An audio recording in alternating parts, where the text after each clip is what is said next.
Hello everyone, welcome back to my channel to Only Movies, and today I'm going to talk more about Spider-Man.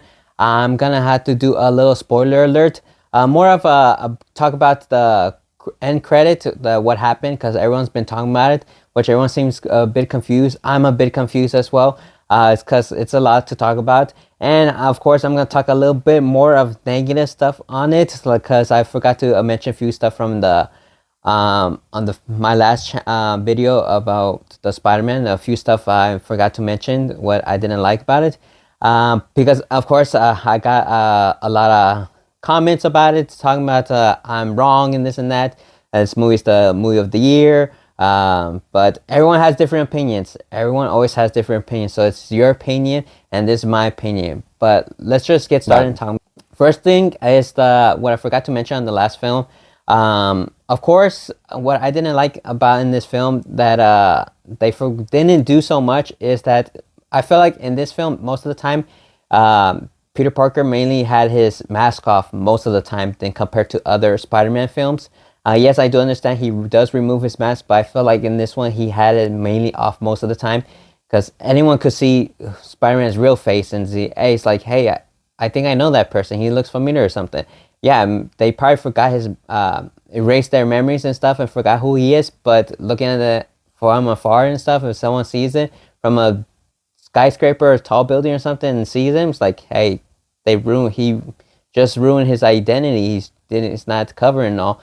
So that's one I didn't like. And the other one I did not like that a Scorpion didn't have a mask either. Most of the time in the comic books and in the course of the games, films, anything, Scorpion always has a mask, and in the film he didn't have one. That's the only thing that was missing for him. I love the suit, how they had him. It was kind of close to the game and stuff, but there was just missing about was the mask. But and then of course the other thing I didn't like this film is that of course when Peter was with MJ, most of the time they were like together talking. It seems like she had a connection. I thought they had a connection and she had her memories back. But sadly later when he went to talk to her and stuff, she says like, yeah, she doesn't remember who he is. She didn't love him. This and that. It was so messed up.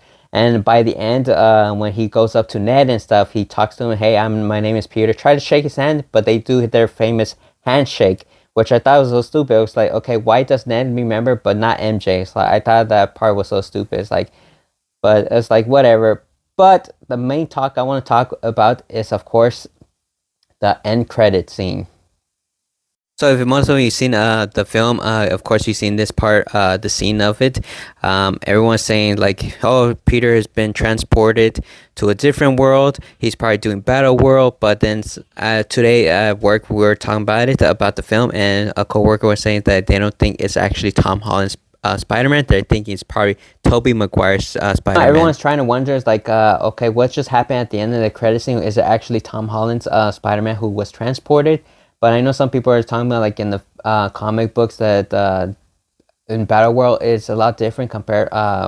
It's because like the comic for Battle World was around the 70s, but which one they're trying to do for Secret Wars is actually from the 2015 Secret Wars, because Doctor Doom was the one who's leading this Secret Wars, where two Earth collides and stuff, compared to the original comic book where they do Secret Wars. So they're trying to change it up and do mainly like 2015.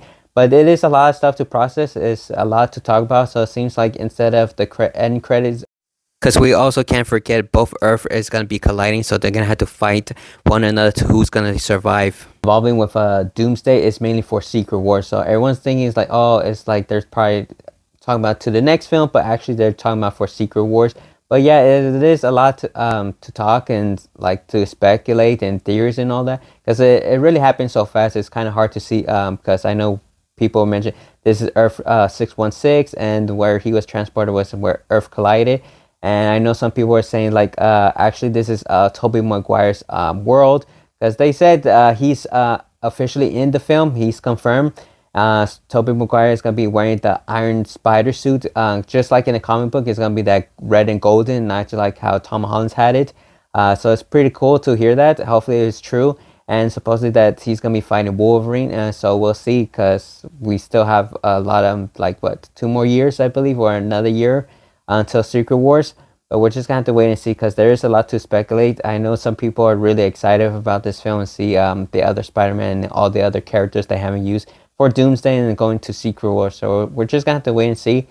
And then before I end my video, I want to talk about Flash. I am so happy that they removed this Flash, because to me he wasn't the best Flash.